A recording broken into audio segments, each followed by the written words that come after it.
नमो तस्स भगवतो वरहतो सम्मा संबुद्धस्स. नमो बुद्धाय. जय भीम मंडळी. मी धर्मपाल साळुंखे परत एकदा आपलं स्वागत करतो धम्मसंघाच्या या यूट्यूब चॅनलवर. आपण या वर्षाभाच्या सिरीजमध्ये भरपूर महत्त्वाचे सूत्र, भरपूर महत्त्वाचे विषय, उपोषण, अट्टशील पालन करण्याचे फायदे, उपवासाचे फायदे आणि बरेच सारे आपण सूत्र बघत आहोत. धम्मपद अट्टकथा, जातक अट्टकथा बघत आहोत आणि अजूनही भविष्यामध्ये मोठमोठ्या सूत्रांना, महत्त्वाच्या सूत्रांना आपण हात लावणार आहोत. तुम्हाला हे चॅनल आवडत असेल तर नक्कीच याला शेअर करा आणि सबस्क्राईब सुद्धा करा. आजच्या या व्हिडिओमध्ये आपण बघणार आहोत एक जातक अट्टकथा. ही जातक अट्टकथा आपल्याला खूप मदत करणार आहे की आपण कशा प्रकारे अष्टशिलाचं पालन केलं पाहिजे आणि त्यातल्या त्यात कशा प्रकारे आपण विकाल भोजन ह्या शिलाचं सुद्धा पालन केलं पाहिजे. कारण की सगळ्यात जास्त कोणते प्रश्न येतात तर ह्याच्यावरतीच येतात. काय खाल्लं पाहिजे, कसं खाल्लं पाहिजे, किती खाल्लं पाहिजे, केव्हा खाल्लं पाहिजे, हे चालतं का, हे नाही चालत का, मग आम्ही बडीशेप खाऊ शकतो, मग आम्ही च्विंगम खाऊ शकतो, असे सुद्धा प्रश्न आलेले आहेत. आपण बघूया आजच्या ह्या सुख जातकामध्ये. आजच्या ह्या स्टोरीनंतर खूप सारे प्रश्नांचे आपण उत्तर देणार आहोत. ठीक आहे, जे लोकांनी विचारलेले आहेत किंवा जे काही प्रश्न लोकांना येत आहे, पण एक संदर्भ समजण्याकरता की कशा प्रकारे विकाल भोजन हे शिलाचं पालन आपण चांगल्या प्रकारे करू शकतो. ठीक आहे, सुरू करूया. सुख जातक. आता सुख जातक हे अट्टशिलामध्ये येणाऱ्या एका शिलावरती आहे, आपण असं म्हणूया, जेणेकरून आपल्याला खूप मोटिवेशन मिळेल. आता सगळ्यात पहिला प्रश्न माझा तुम्हा लोकांना असा आहे की आपण उपवास का करतो. ठीक आहे, 1 मिनिट पॉज करा, व्हिडिओ पॉज करा आणि स्वतःला विचारा, डिस्कस करा घरामध्ये की आपण उपवास का करतो. ठीक आहे, आता उपवासाचे खूप सारे आता कारण तुम्ही विचार केले असेल, ठरवलं असेल वगैरे वगैरे, पण बऱ्याचदा आहे ना एकच प्रश्न लोकांच्या मनात बऱ्याचदा येतो, जेवणासंबंधित. खूपच प्रश्न हे जेवणासंबंधित येतात.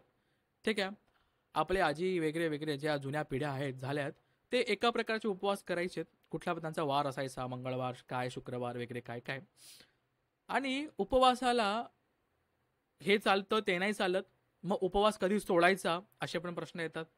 मग उपवासाला जे चालतं ते पोट भरून खायचं.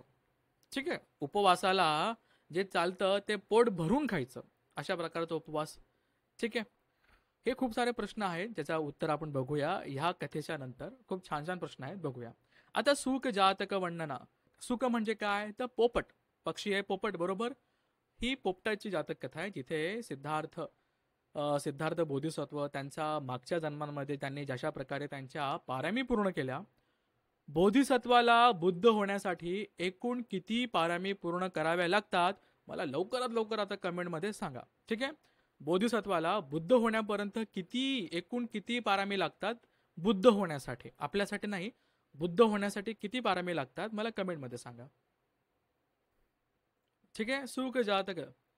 यावसो मत्तं अय्यासिति इदं सत्था जेतवने विहरंतो एकं अति बहुं भुंजित्वा अजीर्णेन कालं कथं भिक्खुं आरभ्य कथेसी. आता होते काय, ही कथा सुरू होते. आता जेतवनामध्ये भगवान राहत असताना एक एक भिक्षू होता ज्याने खूप खाल्लं, भरपूर खाल्लं, आणि तसाच तो खात असे, भरपूर खाल्लं, भुंजित्वा खूपच त्याने खाल्लं, अजीर्णेनं त्याला अजीर्ण झालं, त्याला ते पचवता आलं नाही, कालं कथं भिक्खू, आणि कालांतराने तो मेला. खूप खात होता, एका दिवशी त्याने अजून खूप खाल्लं, त्याला ते जिरलं नाही, पचलं नाही, आणि मग तो मेला. त्याच्या उद्देशाने भगवंतांनी आता ही गाथा सांगितली. गाथा आपण पुढे बघूया. तस्मिन् कीर एवं कालकते धम्मं सभायं भिक्खू तस्य अगुण कथं समुठ्ठा पेसों. मेल्यानंतर नाही का लोक एकत्र देतात आणि मग त्या व्यक्तीचे गुणगान गातात, चांगला असेल तर, वाईट असेल त्याला शिव्या देतात.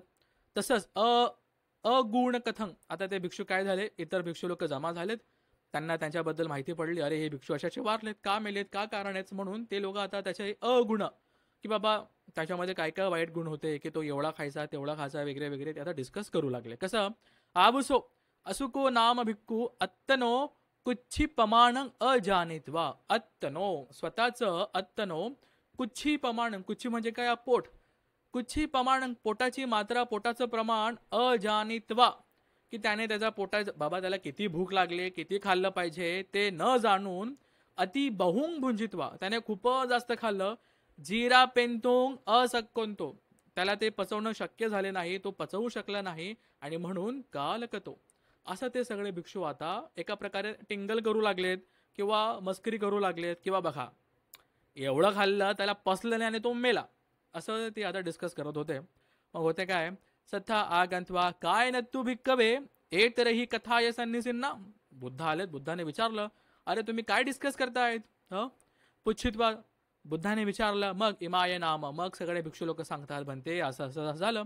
मग बुद्ध काय म्हणतात बघा, न भिक्कवे इदानेव पुब्बे पुब्बे पेस अतिभोजन पच्चन येनव अतिभोजन पच्चे येनेव मतो. बुद्ध म्हणतात, अरे आत्ताच नाही, आत्ताच नाही तर पुब्बे पण पूर्वीच्या जन्मामध्ये सुद्धा अशाच प्रकारे खूप जास्त जेवून हा मेला होता, असं बुद्ध सांगतात. आणि मग जातक अट्टकथा सुरू करतात. मग पुढे अतिते वाराणसीयं ब्रह्मदत्ते रज्जं करून ते बोधिसत्तो हिमवंत पदेसे सकू योनियं निब्बतित्वा अनेकानं सुख सहस्रानं समुद्रानुगते हिमवंत पदेसे वसंतानं राजा अहोसे. एका वेळेस अतिते भूतकाळामध्ये जेव्हा वाराणसीमध्ये ब्रह्मदत्त राजा राज्य करत होता, तेव्हा हिमवंत प्रदेशे हिमालयाच्या प्रदेशामध्ये सकून योनियंग की पोपटाच्या योनीमध्ये त्यांचा जन्म झाला. तिथे 1000 पोपट होते तिथे, आणि तिथे ती समुद्रानुगते आणि जवळ समुद्र सुद्धा होता. तर अशा ठिकाणी तिथे बोधिसत्वाचा जन्म झाला आणि ते त्या सगळ्या जे पोपट होते सुखसहस्रानं 1000 पोपटांचे ते राजा होते, मुख्य होते, प्रमुख होते. नंतर तस्स एको पुत्र होसी, आणि मग त्या बोधिसत्वाला, त्या पोपट बोधिसत्वाला आता एक मुलगा पण झालेला आहे. तस्मिंग बलपत्ते बोधिसत्तो दुर्लभो चक्षुको अहोसी.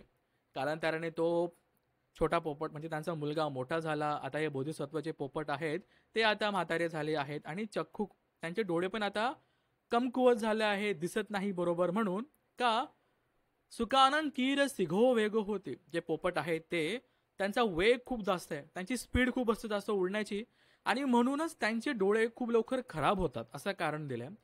तेन तेसंग महल्लक काले, म्हातारपणामध्ये पठमंग चक्षुंगेव दुर्लभ होती, आणि म्हणून त्यांच्या उतार वयामध्ये म्हातारपणामध्ये सगळ्यात आधी त्यांचे डोळे दुर्लभ होतात, कमी दिसायला लागतं, बरोबर दिसत नाही, अस्पष्ट दिसतं वगैरे. मग बोधिसत्तस्त पुत्तो माता पितरो कुलावके ठपेत्वा गोचरन आहारित्वा पोसेसी. मग या बोधिसत्वाचा जो मुलगा असतो तो आई वडिलांना कुलावके म्हणजे त्या घरड्यामध्ये ठेवूनच तो गोचरंग जे काही खाण्यापिण्याची गोष्ट आहे, वस्तू आहे, ते त्यांना आणून देत असे आणि तिथे त्यांचा सांभाळ करत असे, त्यांचं पोषण करत असे अशा प्रकारे. सो एकंग दिवसन गोचर भूमी गंधवा, तो एका दिवशी परत काहीतरी खाण्यापिण्यासाठी काहीतरी फळ वगैरे आणायला गेला, तेव्हा पबत्तंग मथके ठितो, आणि एखाद्या पर्वतावर उभा राहून त्याला दिसतं समुद्रंग ओलकेंतो, समुद्राकडे बघत असताना त्याला काय दिसतं, एकंग दीपंग पस्से, आणि त्याला एक द्वीप दिसला. बरोबर, हा मोठा झालेला आहे, आता हे बोधिसत्वाची तो रक्षा करतोय किंवा लालन पोषण करतोय, खायला प्यायला आणून देतोय. एका दिवशी तो डोंगरावरती उभा असताना त्याला समुद्राकडे बघत असताना त्याला एक द्वीप दिसतंय, त्याला एक बेट दिसते त्या ठिकाणी. ठीक आहे. तस्मीपना सुवर्ण वर्णंग मधुर फलंग अंबवनंगथी, आणि तिथे सुवर्ण वर्णाचं फार गोल्डन असा मधुर फलंग, गोड असा आंबवन होतं. ओके, गोड आंब्याचं तिथे वन होतं, तिथे आंब्याचे खूप सारे झाडं होते जे सुवर्ण म्हणजे गोल्डन असे आणि फारच मधुर, खूपच गोड असे आंबे त्याला दिसले समजा. सो पुनदेवसे गोचर वेलाय उपपतित्वा तस्मिंग अंबवने ओतरित्वा अंबरसंग पेवित्वा अंब पक्कंग आदाय आगंत्वा माता पितूनंग अदासी. मग नेक्स्ट डे, पुढच्या दिवशी तो उठला, परत तो काहीतरी खाण्यापिण्यासाठी गेला आणि आणायला गेला, तेव्हा त्या समुद्र क्रॉस करून त्या बेटावरती उतरतो. ओतरित्वा अंबरसंग पेवित्वा, आंबा खाऊन आंबा पिऊन पिकलेला आंबा अंब पक्कंग आदाय आणतो, येऊन त्याच्या आई वडिलांना देतो. मग बोधिसत्व म्हातारे बोधिसत्व काय करतात, बोधिसत्व तंग खातन तो रसंग सज्जानित्वा. ओ, आता बोधिसत्व तो आंबा खातायत, त्यांना आठवतो, अरे हा आंबा ओळखीचा आहे. कसा, तात दनु इमंग असुक दीपके अंब पक्कम. ते विचारतात, तात मुला, हा जो आंबा त्या बेटावरचा तर नाही ना? तो म्हणतो, हो आहे, आम तात ते उत्ते तात. मग आता बोधिसत्व काय म्हणतं बघा, तात एकं दीपकं गच्छंता नाम सुका दीर्घ आयुं पालेंता नाम नथी मा खोत्वं पुनतं दीपकं अगमासी. म्हणतात बघ ऐकतात मुला, त्या दीपावर जाणाऱ्या जितके पण पोपट आहेत त्यांना जास्त आयुष्य लाभत नाही, म्हणून तू परत तिथे जाऊ नको, असं बोधिसत्व त्याला सांगतात. का सांगतात? काहीतरी कारण आहे त्याच्या मागचं, की जिथे जे लोक गेलेत ना त्यांचं जास्त आयुष्य नसतं. का नसतं पुढे बघू आपण. आता तरी पण तो काही ऐकत नाही आणि तो परत परत परत त्या ठिकाणी जात असतो. मग परत होतं काय? अथे अथ एक दिवसांग बहुंग अंबरसंग पेवित्वा. खूपच त्याने आता परत तो गेला, परत त्याने खूप सारा आंबा खाल्ला. माता पितुंग अथ्थाय, आई वडिलांसाठी आंबा पक्कंग आदाय. ओके, आता मी तर पोटभर खाल्लेला आहे. माझ्या आई वडिलांसाठी तो मोठा आंबा घेतो. आदाय आणत असताना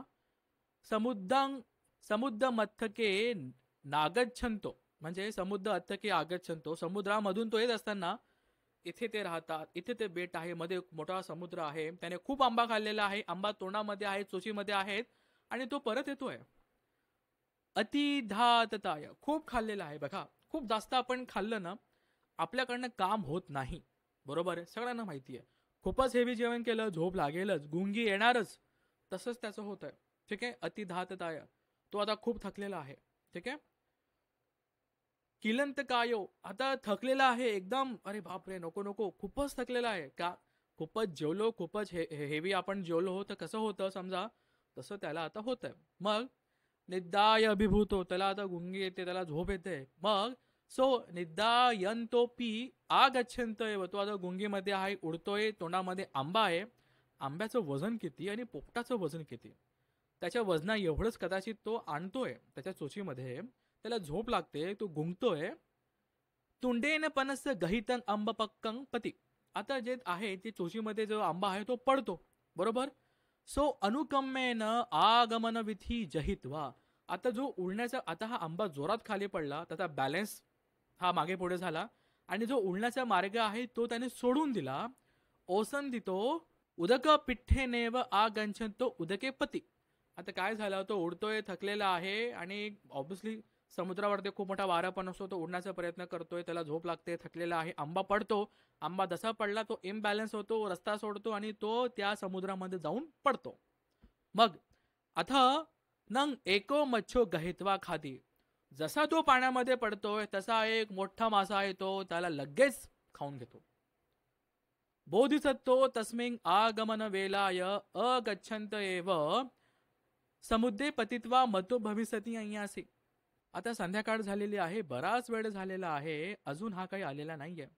मग हा येताना समुद्रामध्ये पडला असावा आणि मेला, असं बोधिसत्वाला विचार येतो. अथस्थ माता पितरोपी आहारं अलभमाना सुसित्वा मरिंसुंग, आणि मग कालांतराने त्यांना काही जेवण पाणी भेटलं नाही, माता पितूंना, बोधिसत्वाला आणि त्यांच्या बायकोला. म्हातारे आहेत त्या त्यांच्या त्या घरट्यामध्येच आहे, त्यांना जेवण पाणी भेटत नाहीये. कालांतराने ते पण जेवण नाही भेटल्यामुळे कुपोषित होऊन ते मरून गेले, अशी ही कथा.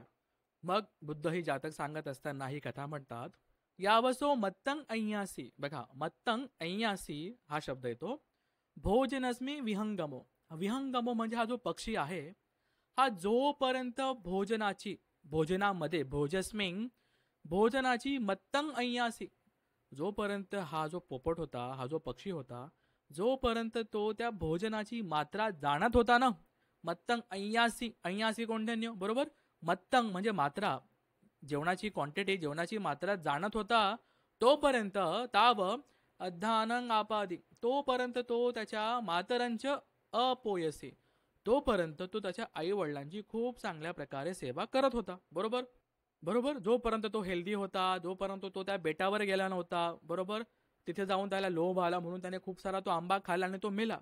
त्याच्या आधीपर्यंत सगळं काही छान छान चालू होतं, तो त्याच्या आई वडिलांचं भरण पोषण करत होता. ठीक आहे. मग यतोच खूप बहुतरंग, आणि जेव्हा तो खूप सारं भोजनंग अज्यवाहरी, आणि जेव्हा तो खूप सारं खाऊ लागला, खूपच खाऊ लागला, ततो तत्थ एव संस्थिती, आणि तेव्हाच तो पाण्यामध्ये डुबला, तेव्हाच तो पाण्यामध्ये बुडाला. अमत्तयुंग सो अहो, आणि म्हणूनच त्याला अमत्तयू म्हटलं गेलेलं आहे. अमत्तयू कोण? ज्याला त्याच्या जेवणाची मात्रा कळत नाही, क्वांटिटी कळत नाही आणि जे खूप खाऊन घेतात नंतर काम नाही होत. ठीक आहे, तुम्ही असाल, मी असाल, अजून खूप सारे लोक असतील जे कधी कधी कधी कधी किंवा नेहमीच खूप सारं जास्त खाऊन घेत असतील. ठीक आहे, त्याला म्हटलंय अमतयू, म्हणजे भोजने अमतयू.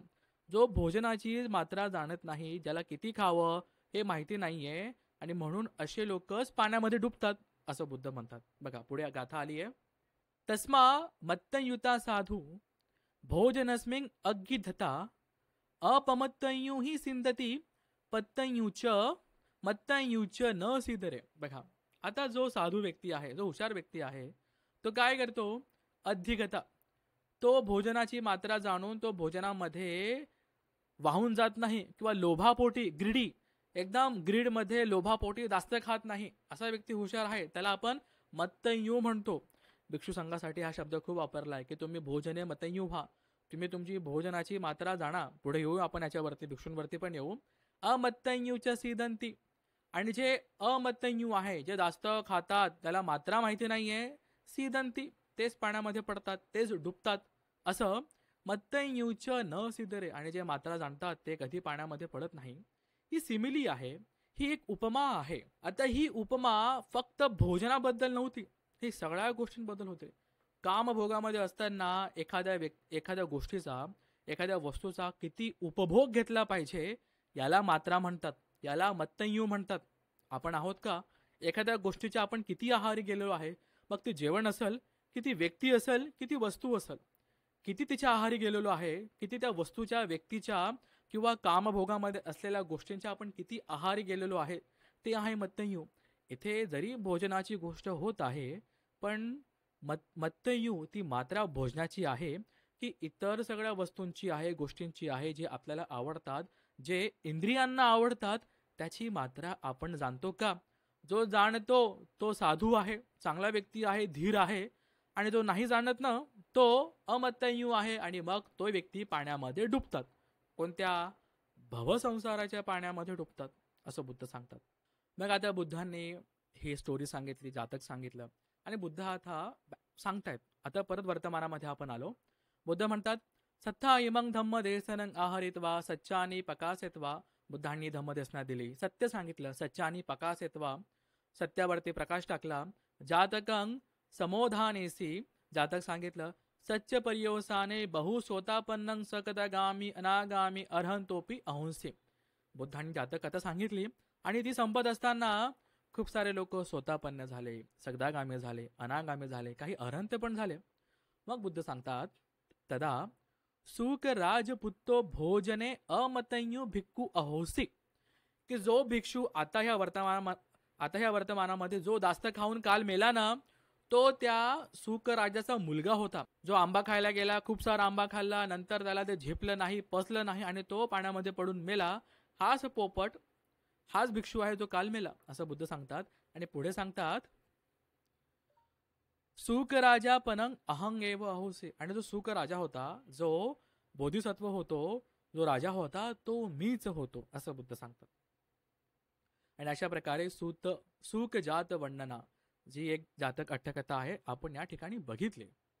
श्रद्धासंपन्न उपासक उपासिका खूप चांगल्या प्रकारे ह्या वर्षवासाच्या काळामध्ये आपण धम्मश्रवण करत आहोत, आणि खूप चांगल्या प्रकारे धम्माला समजून त्याच्यावरती चालण्याचा प्रयत्न सुद्धा करत आहोत. खूप सारे लोक मेसेज करतात, सांगतात, आज माझा उपवास आहे, आज मी इतक्या दिवसांपासून अष्टशील घेत आहे, वेगळे वेगळे साधुकार आहे त्या लोकांचा, खूप छान. जे लोक प्रयत्न करत आहेत त्यांचा सुद्धा साधुकार आहे. आणि खूप सारे लोक प्रश्न सुद्धा विचारतात की उपवासाला हे केलं पाहिजे का, ते केलं पाहिजे का, हे खाल्लं पाहिजे का. असे प्रश्न पडणं खूप साहजिक आहे, आणि प्रश्न पडायलाच पाहिजे, कारण की उत्तर भेटेल तर आपण अजून मोटिवेट होऊ तसं काम करायला. सुख जातक घेण्याचं खूप मोठं महत्वाचं कारण असं होतं की खूप सारे प्रश्न हे भोजनासंबंधित येतात. साहजिक आहे, येऊ शकतात. भगवान बुद्धाने नेहमीच भोजनावरती खूप महत्वाचं सांगितलंय की भोजनाची मात्रा आपण जाणली पाहिजे. आपण आता शब्द बघितला, भोजने मतयू. स्वतःला नेहमी विचारायचं उपवास करत असताना की मी भोजनामध्ये मतयू आहे का. एकंदरीत काय होतं, आपण उपवास घेतो, 12च्या जवळपास आपण जेवण करून घेतो, आणि मग संध्याकाळपर्यंत उपाशी राहतो, आणि मग आपण नेक्स्ट दिवशी परत ब्रेकफास्ट करू शकतो किंवा लंच करू शकतो असं आहे. ठीक आहे. ज्या दिवशी आपण उपवास घेतो त्या दिवशी आपण संध्याकाळी खात नाही. ठीक आहे. याच्यावरती मला आता आठवलं, मागे आपण एक अनाथ पिंडिकाच्या सेवकाची, जो त्याच्या घरी काम करत असतो, त्याची आपण स्टोरी बघितली. तो खूप सारं कठीण काम करून येतो, रात्री जेवत नाही, संध्याकाळी त्याचा उपवास सुरू करतो. कालांतराने त्याला त्रास होतो, त्या रात्री तो मरतो आणि पुढच्या दिवशी तो देवता म्हणून जन्माला येतो. आपल्यापैकी खूप लोकांनी ती स्टोरी बघितली असेल. त्याच्यावरती एक कमेंट आला. त्यांचं म्हणणं असं होतं, हा असं थोडी आहे, बाबासाहेबांनी याला मान्य केलंच नसतं, हे तर चुकीचं आहे. असं इतकं त्रास होऊन सुद्धा कोणी कसं काय देवता लोकांपर्यंत जाऊ शकतं, हे तर चुकीचं आहे. ही तर अंधश्रद्धा आहे. प्रश्न तो बरोबर होता. बरोबर. ठीक आहे, प्रश्न बरोबर होता. इंटेन्शन कसं होतं माहिती नाही. पण हे तेवढंच महत्त्वाचं आहे की उपवास करत असताना आपल्याला आपली काळजी सुद्धा घ्यायची आहे. असं नाही, मला डायबिटीज आहे पण मी रात्री जेवणार नाही, मला औषध घ्यायचं आहे पण मी रात्री औषध घेणार नाही. हे खूप चुकीचं आहे. ठीक आहे. बुद्धांनी कधीच सांगितलं नाहीये की तुम्ही स्वतःला त्रास द्या, तुम्ही स्वतःला शारीरिक यातना द्या, असं बुद्धांनी कधी सांगितलेलं नाहीये. स्वतःला त्रास देऊन खूप चांगल्या प्रकारे तुम्ही शीलपालन करू शकतात असं अजिबात नाहीये. बाबासाहेब काय बुद्धांनी सुद्धा याला नकारलं असतं, हे चुकीचं आहे असं म्हटलं असते.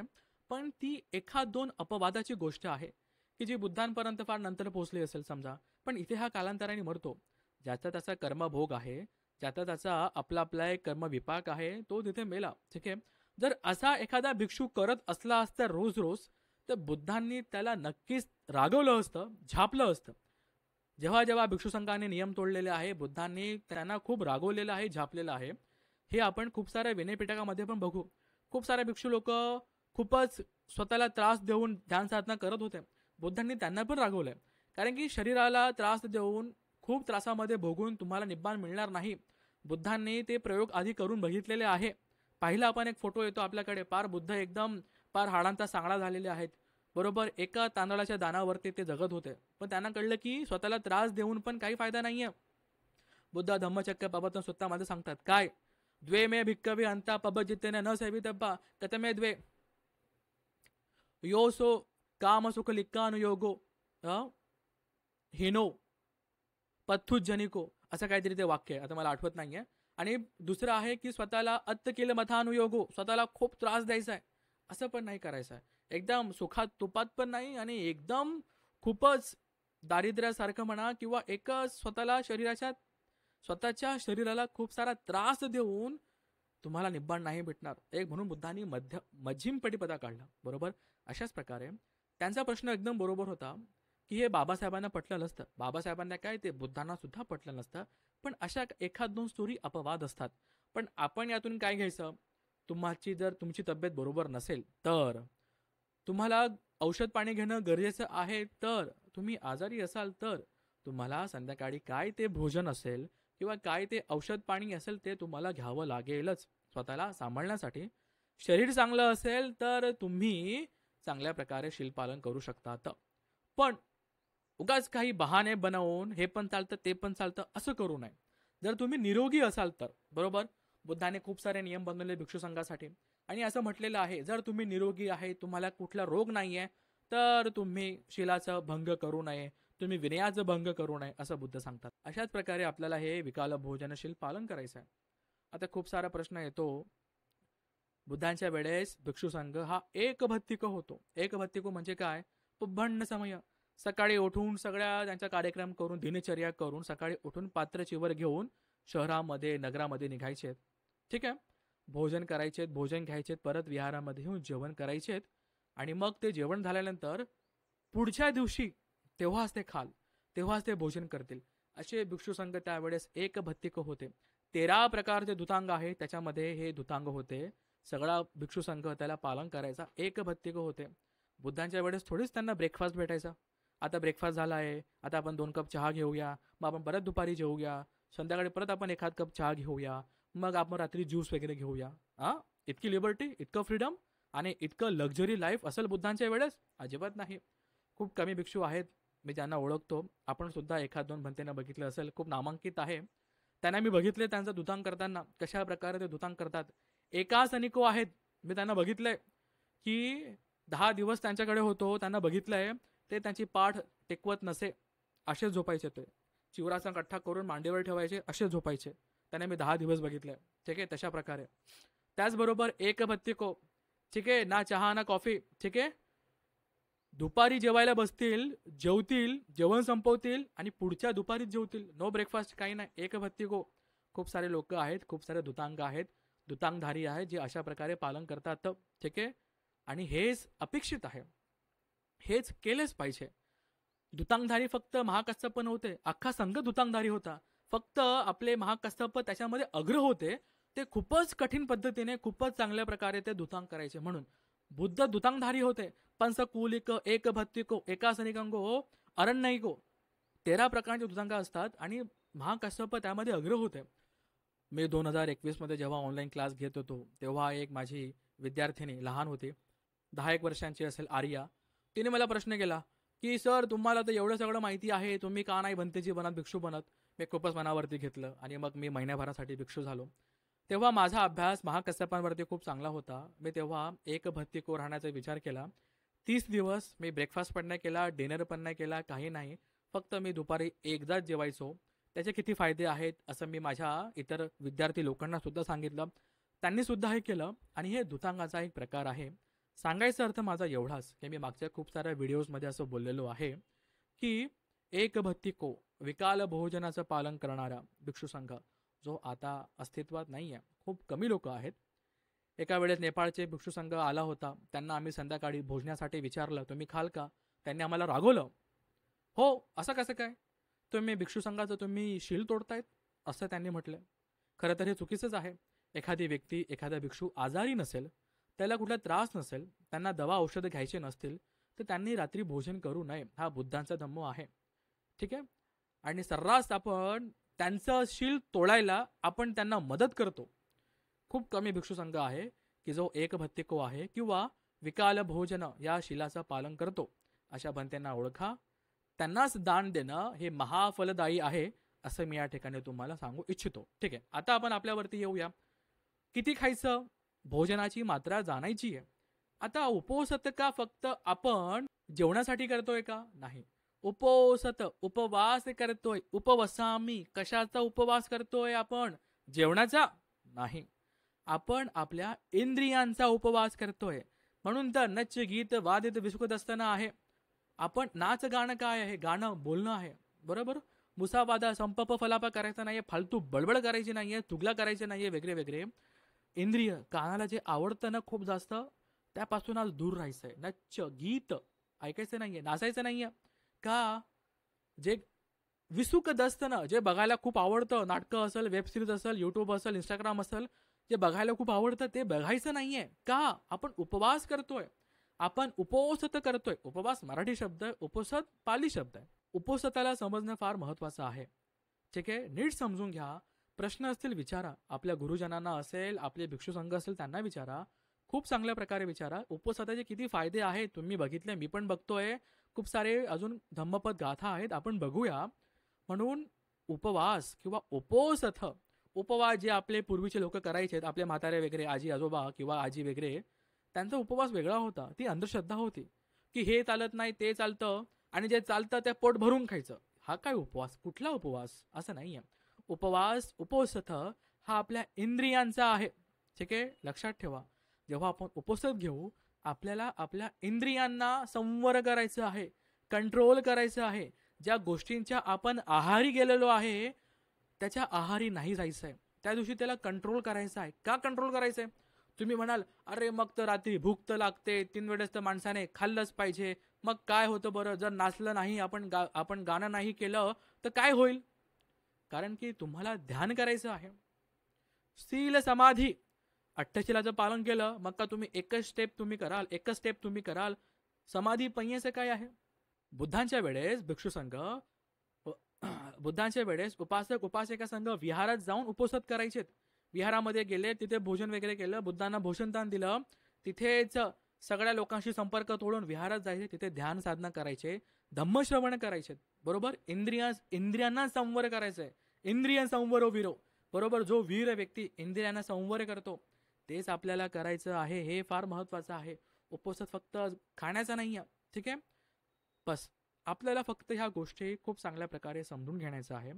बरोबर, उपवासाच्या दिवशी आपल्याला खूप साऱ्या गोष्टींच्या आहारी आपण गेलेलो आहोत ना, त्यांच्या आहारी जायचं नाहीये.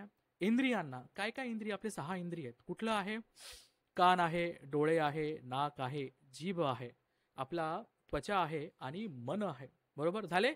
1 2 3 4 5 आणि 6 मन. मनाचं काय? आलंबन काय? धम्म. धम्म म्हणजे काय? अकुशल धम्म, अकुशल धम्म. चांगले चित्त, अकुशल चित्त समजा. अशा प्रकारे मनामध्ये विचार पण येतात. बरोबर, ते कसे थांबवू आपण? आनापान करून, विपස්සना करून. हे आहे उपवासत. याचाच उपवास करायचा आहे. इंद्रियांचे जे आलंबन आहे त्याचाच उपवास करायचा आहे, जेणेकरून आपली ध्यान साधना होईल. बरोबर, आपण डोळे बंद करून ध्यान करायला बसलो. हा काय बोलला, ती काय बोललो, आज नाटकामध्ये हे बघितलं, आज पिक्चरमध्ये हे बघितलं, आज इंस्टाग्रामवरती हे बघितलं, डोक्यामध्ये हेच चालेल ना. पण जर कालांतराने आपण ह्या गोष्टींना आपण दूर केलं, तर ध्यान करत असताना त्या गोष्टी पण दिसणार नाही, त्या गोष्टी पण आठवणार नाही. म्हणून तर एकांतवासामध्ये लोक जातात. विपश्यनेला आपण जातो तर मोबाईल वगैरे बंद का असतं? लिखाण काम, वाचणं का बंद असतं? कारण की आपलं पूर्ण कंट्रोल, पूर्ण लक्ष आपल्या ध्यान साधनेवरती असलं पाहिजे. हे महत्वाचं कारण आहे. हे आहे उपवासत. याचाच उपवास करायचा आहे, याचाच वीर्य गाजवायचं आहे, कठीण परिश्रम करायचा आहे. हेच आहे उपवासथ. ठीक आहे, अशा प्रकारे उपवास केला पाहिजे. नक्कीच माझ्याकडनं सांगताना एखाद गोष्टी थोडं जास्त किंवा थोडं कमी सांगितलं गेलं असेल. तुम्हाला जर याला क्रॉस चेक करायचं असेल, भिक्षूंना विचारा, वाचा, हातामध्ये पुस्तकं घ्या. ठीक आहे, खूप कमी लोक इथपर्यंत व्हिडिओ बघत बघत येतात. जे बघताय त्यांचं खूप कौतुक. आपल्याला धम्म समजून घ्यायचं आहे. कोणीच परिपक्व नाहीये, मी सुद्धा नाही, तुम्ही सुद्धा नाहीयेत. खूप लोक, आपण सगळे सोबत प्रयत्न करत आहोत आणि ह्या प्रयत्नांचे पण खूप सारे फळं आहेत. आणि खूप चांगले प्रयत्न केल्यानंतर आपण नक्कीच खूप सारे कुशल कर्म करून एखाद्या चांगल्या ठिकाणी जाऊ शकतो. चांगलं विपाक आपल्याला मिळतील. अरहंतांचे, बुद्धांचे दर्शन सुद्धा होऊ शकतात. धम्म सांगत असताना जर काही मागे पुढे होत असेल, बुद्ध धम्म संघा मला क्षमा करो. मी पण एक उपासक आहे, एक अभ्यासू आहे. फक्त थोडंफार जमतं म्हणून सांगण्याची इच्छा आहे आणि सांगत आहे. आपल्यापर्यंत हे पोचत आहे, बरेच लोकांना आवडत सुद्धा आहे. त्यासाठी खूप खूप धन्यवाद. अशाच प्रकारे आपण ह्या वर्षावासाच्या काळामध्ये आणि पुढे सुद्धा खूप साऱ्या सुत्तांचा अभ्यास करणार आहोत. धम्म समजून घेणार आहोत. मला जे काही नाही कळत मी माझ्या गुरुजनांना विचारतो, भिक्षू संघाला विचारतो. तसंच तुम्हाला काही गोष्टी कळत नसतील, तुम्ही तुमच्या आवडत्या भिक्षूला विचारा, आवडते उपासक आहे ज्यांचा अभ्यास आहे त्यांना विचारा. पण थांबू नका, एकाच ठिकाणी थांबू नका. हळूहळू एक एक स्टेप तुम्हाला, मला, आपल्या सगळ्यांना पुढे जायचं आहे. धम्म समजायचा आहे, धम्म शिकायचा आहे. बाबासाहेबांनी धम्म दिला आहे. फक्त एका ग्रंथापुरता मर्यादित न राहता आपल्याला अजून अभ्यास करायचा आहे. धम्म आपण पालन करू तर धम्म जिवंत राहील, धम्म सुरक्षित राहील. असंच आहे. आपण सगळे आलात, आपल्या सगळ्यांचं खूप खूप धन्यवाद. जे काही पुण्य आज आपण कमवलं आहे, जे काही उपस्थित धारण करून आपण पुण्य कमवलं आहे, त्याच्या प्रतापाने तुमचं, माझं, आपल्या सगळ्यांचं मंगल हो, सगळ्यांचं कल्याण हो आणि सगळ्यांच्या इच्छा आकांक्षा पूर्ण होऊन निब्बाण सुख लाभो. साधू साधू साधू.